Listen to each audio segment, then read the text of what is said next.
নূর ভাই, কামাল ভাই, ইয়াহিয়া খান ক্ষমতা দেয় না, তাই মুজিব সমাবেশে সবাইকে যেতে হবে। সবাই চলো।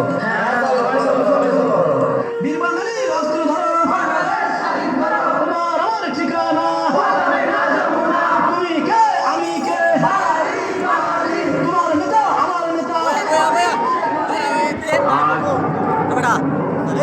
দুঃখ ভাষান্ত মূল্যে আপনাদের সামনে হাজির হয়েছি।